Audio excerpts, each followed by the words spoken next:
वाराणसी के चर्चित पुरोहित दंपति हत्याकांड में एकलौता चश्मदीद गवाह हनी ट्रैप का शिकार हुआ।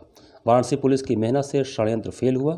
आरोप लगाने वाली महिला के संबंध में बड़ा खुलासा सामने आया है। बताते चले कि वाराणसी के कालीमहल क्षेत्र में 21 सितंबर 2019 की सुबह खून की होली खेली गई थी। एक भाई ने संपत्ति के लालच में ही अपने भाई भाभी की हत्या कर दी थी।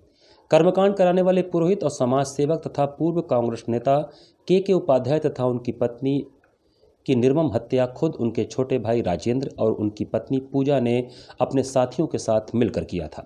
इस निर्मम हत्या के पीछे संपत्ति पर कब्जेदारी मुख्य उद्देश्य निकलकर सामने आया था। पुलिस सूत्रों की माने तो पूरे परिवार को ही खत्म करने का षड्यंत्र था, मगर के उपाध्याय की पत्नी ने अपने बेटों की जान खुद की आखिरी सांस तक बचाई थी। बहरहाल मामले में कुल 1 दर्जन गिरफ्तारियां हुई थीं। इस मामले में कई आरोपी जमानत पर जेल से बाहर हैं, वहीं मुख्य आरोपी अभी भी जेल में है। इस दरमियान इस हत्याकांड का इकलौता चश्मदीद गवाह के उपाध्याय का बेटा सुमित खुद खतरे में है। भाई साहब, वो महिला पहले मेरे नंबर पे कॉल करती है, फिर मैं उसे नहीं पहचानता हूँ तो मैंने उस कॉल को मतलब नेगलेक्ट किया। फिर दूसरी बार उसने टेक्स्ट मैसेज भेजे, फिर काफ़ी मैसेजेस आए जिसमें मैंने काफ़ी बार उसे कहा कि तुम कौन हो, मैं तुम्हें नहीं पहचानता वगैरह वगैरह। और यहाँ तक मैंने कहा कि तुम नहीं जानती, तुम क्यों अपने मतलब मेरे पीछे पड़ी हुई हो। तो इस तरह की बातें भी हमारे बीच में हुई। उसके बाद मैसेजेस हैं, व्हाट्सएप चैट्स हैं, मैसेंजर्स हैं, कॉल डिटेल्स हैं, रिकॉर्डिंग्स भी हैं जो कि हमारे अधिवक्ता के पास रखी हुई हैं।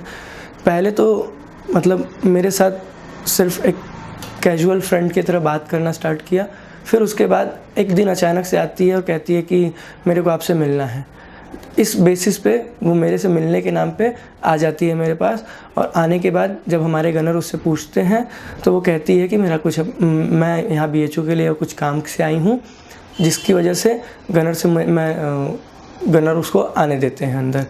और उसके बाद ये वहाँ पे स्टे करती है और फिर सुबेरे एकदम नॉर्मली निकल जाती है। सुमित जी, पहले से क्या आपके घर से उस लड़की के ताल्लुकात थे क्या कुछ? जब मेरे घर वो आई तो सुबेरे जाते वक्त उसने कहा कि हाँ, मुझे बहुत दुख है कि आपके माता पिता की हत्या हो गई। आपके चाचा चाची ने इनकी हत्या कर दी। मैं उनको जानती हूँ, उनके यहाँ कई बार आ चुकी हूँ, इस वजह से मेरा उनसे कोई संबंध नहीं रहा अब आपके माता पिता की हत्या के बाद से। सुमित, आपके घर पे वो रात भर क्यों रही? उसने कहा कि मुझे रूम नहीं मिल पा रहा है और उसके बाद मेरे को यहाँ स्टे करने दीजिए, मैं सुबेरे निकल जाऊँगी। आपके यहाँ क्या पूजा पाठ भी होता है कुछ ऐसा? मेरे घाट पे पूजा पाठ होते हैं। मैं पिशाच मोचन का महंत हूँ और मेरी वो पैतृक संपत्ति है। इसी पैतृक संपत्ति के विवाद में मेरे विगत 21 सितंबर 2019 को मेरे माता पिता की बहुत ही बेरहमी से हत्या की गई, जिसमें माता को बोटी बोटी काटा गया, पिता को भी बोटी बोटी काटा गया। उसके बाद 4-4, 5-5 गोलियां मारी गईं और उसके बाद फिर इतने से ही नहीं उनका मन भरा, उन्होंने मेरे ऊपर भी गोली चलाई। बस संयोगवश मैं बच गया। और उसके बाद फिर जब मैं अपने आप पे स्टैंड करना स्टार्ट किया तो मैंने कचहरी में और कोर्ट में इस मुकदमे को खूब अच्छी तरीके से लड़ना और अपने अभियोजन पक्ष को काफ़ी मजबूत किया। हमारे अधिवक्ताओं ने काफ़ी हमारी मदद की। तो उसके बाद आज मेरा केस एक बहुत सुचारू रूप से और बहुत मजबूती से ये मुकदमा चल रहा है। इसमें सारे लोगों की ज़मानत सत्र न्यायालय से खारिज हो चुकी है। बावजूद इसके ये लोग हाई कोर्ट से भी कई लोगों ने मतलब काफ़ी प्रयास किया कि मेरी ज़मानत हो जाए, नहीं हो पाई। मेरे के यहाँ शूटर भेजे गए, मेरे के यहाँ हत्या करने के लिए रेकी करवाई गई, मेरे के यहाँ काफ़ी गुंडों का फ़ोन आया, काफ़ी गुंडों ने कहा कि मतलब मान जाओ, हट जाओ, पीछे हट जाओ। जब सब कुछ से हार गए तो ये हनी ट्रैप का सिस्टम बनाकर इन्होंने मुझे उस ट्रैप में फंसाया। और मैं इसकी पुष्टि करता हूँ कि मेरे और उसके बीच में कोई शारीरिक या ऐसा कोई संबंध नहीं रहा है। वो एक साधारण रूप से आई, रुकी और चली गई। इस बीच हमारे बीच कुछ नहीं हुआ। क्या मानते हैं आप इस पूरी घटना को? ये एक बहुत सोची समझी साजिश है। ये सोची समझी साजिश इसलिए है कि अगर आज ये मुकदमा लिखा जाता है तो कल के दिन लड़की की भी हत्या हो सकती है और उस हत्या का आरोप भी मेरे ऊपर डाला जा सकता है। हो सकता है कि मुझे इस मुकदमे में फंसाकर जेल भेजकर मेरी भी हत्या करवा दी जाए जेल में, क्योंकि अपराधी एक सोचे समझे और माहिर तरीके के मतलब हत्यारे निकले। कौन लोग हैं जो आपके साथ इतना ये घटना कराना चाहते हैं? मेरे चाचा राजेंद्र उपाध्याय, मेरी चाची पूजा उपाध्याय, चाचा का लड़का रजत उपाध्याय, गाजीपुर का जो शूटर आया था रामविचार उपाध्याय, और भी कई मेरे केसेस में जितने हैं लगभग सारे। उसकी जान की खतरे को देखते हुए उसको पुलिस सुरक्षा मिली हुई है। इसी क्रम में कल रविवार को अचानक एक महिला खुद को उन्नाव निवासी बताते हुए चेतगंज थाने पहुंचती है और खुद के साथ रेप की घटना का जिक्र करते हुए तहरीर देती है। वह महिला आरोप लगाती है कि वह उन्नाव की रहने वाली है। उसने कहा कि वह 3 सितंबर को अपने पूर्वजों के पितृ विसर्जन के लिए पिशाचमोचन कुंड पर आई थी। उसी दौरान उसे तीर्थ पुरोहित सुमित मिले और पूजा पाठ के बाद रहने के लिए एक कमरा दिलाकर भोजन में नशीला पदार्थ देकर दुष्कर्म किया। को पूजा उजा कराने, उन्हें पूजा उजा कराई, पूजा उजा करा करके और नागेंद्र उपाध्याय ने बोला कि स्पीड के मालिक वाले पवन उपाध्याय और अनिल हैं और जो भी मतलब आगे मतलब कोई दिक्कत हो आप इनसे संपर्क कर लीजिएगा। और उसके बाद हम यहाँ से चले गए थे उसी दिन, ठीक है, हम उस दिन चले गए थे। उसके बाद जो है फिर हम 10 से 15 दिन बाद हमने कांटेक्ट किया कि मुझे कुछ थोड़ी सी दिक्कतें हुई, क्योंकि ये लोग झाड़ फूँक भी करते हैं ना नागेंद्र उपाध्याय, तो हमें कुछ दिक्कत हुई है तो हमने अपनी दिक्कत बताई। तो बोले कि आप उनसे बात कर लीजिएगा, नंबर दिया, हमने बात की और उसमें थोड़ी सी और भी मतलब बातचीत हुई। बातचीत में हमने बताया मेरे मम्मी पापा ने नौकरी वाला काम चल रहा है, बोले कि आ जाइएगा हम करा देंगे, हमारी मंत्रियों के खास साथ बैठक उठक रहती है हमेशा, हम आपका काम करा देंगे। और हम आए तो कहाँ घटना आपके साथ इन्होंने की है? काली महल घर पे, काली महल घर पे। कौन कौन था उस दिन काली महल पे? उस दिन पवन था, पवन के एक मौसा जी हैं, मौसा जी बोलते हैं वो थे। तो जो उत्तर प्रदेश सरकार से उन्हें सुरक्षा के लिए गनर मिले थे वो कहाँ हैं? वो इस समय शायद कहीं पे गए हुए थे। क्यों? अब ये पता नहीं, कोई जरूरी काम था गए। बिना गनर की मंजूरी के आप कैसे पहुँच गए पवन तक? नहीं, जब हम गए थे तो गनर थे वहाँ पे। तो उन्होंने रोका नहीं आपको? उन्होंने नहीं रोका क्योंकि हम आना नहीं चाहते थे। पवन ने हमारा नाम मतलब कि ये अर्चना गुप्ता से बदल करके हमसे बोले कि आप आकांक्षा शुक्ला कर लीजिए, क्योंकि ऐसे ना घर पे एंट्री नहीं होगी। तो उन्होंने मेरा नाम आकांक्षा शुक्ला रखा था। आईडी कैसे, कहाँ से फर्जी आईडी आप पाई? आधार कार्ड कहाँ पे? होटल में क्या लगाई आधार कार्ड? फर्जी नहीं लगाया था, वो हमारा ही है आधार कार्ड जो लगे थे। कितने आधार कार्ड हैं आपके, किसने नाम से? हमारा एक ही नाम से है। क्या नाम है? रजन दुलाई नाम से है आईडी। कहाँ रहती हैं आप? मूल निवासी कहाँ के हैं? मूल निवासी यहाँ तो उन्नाव के हैं, रहते हैं कानपुर में।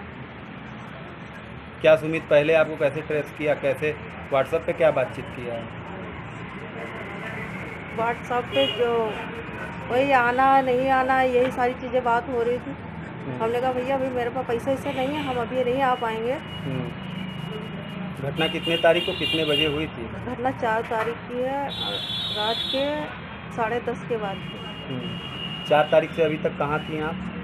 तो 4 तारीख से मतलब 4 तारीख को हम उन्हीं घर पे थे, ठीक है, और 5 को हम सुबह होटल पे छुड़वाया है उन्होंने इसी लड़के से, और होटल छुड़वा करके हम वहाँ से निकले हैं।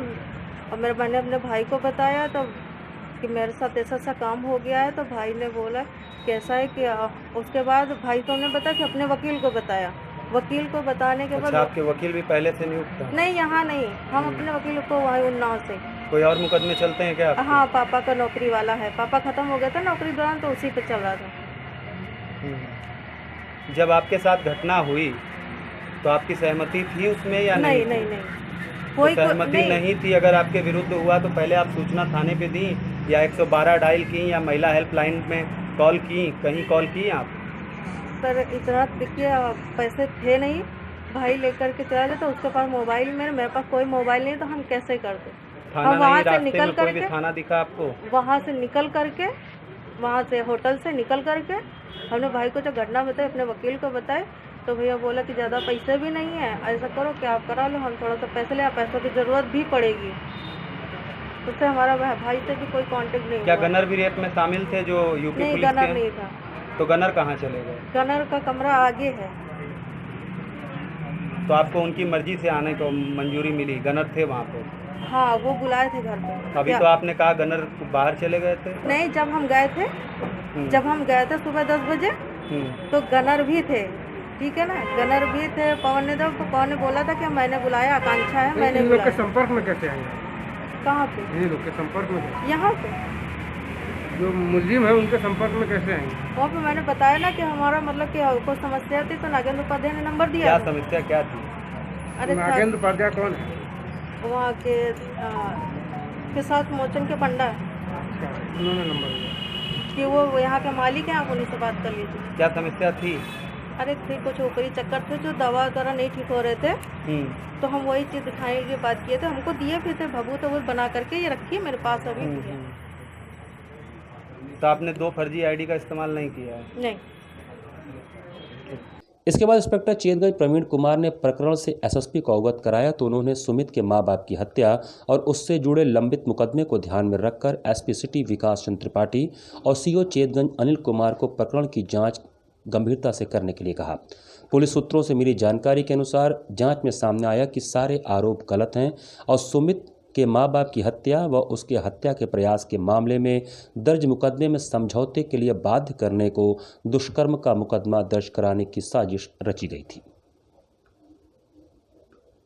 देखिए, ये थाना चेतगंज क्षेत्र में 21 सितंबर को एक डबल मर्डर की घटना हुई थी, जिसमें एक युवक सुमित उपाध्याय, उसके माता और पिता की बड़े दुस्साहसिक ढंग से हत्या कर दी गई थी। ये प्रकरण वर्कआउट हुआ, जिसमें जो अभियुक्त पकड़े गए वो जेल गए। इनके ऊपर गैंगस्टर एक्ट के अंतर्गत भी कार्रवाई की गई है और उसका मुकदमा न्यायालय में विचाराधीन है। कल इसमें एक प्रकरण संज्ञान में आया कि एक युवती के द्वारा ये थाना चेतगंज में अवगत कराया गया कि उसको कुछ लोगों ने उससे बातचीत किया है और उसको एक क्रिमिनल कॉन्स्पिरेसी का पार्ट बनाते हुए इस मुकदमे के जो वादी और गवाहान हैं उनको फंसाने के लिए एक स्टोरी तैयार की है और उसको यहाँ पे प्लांट किया है।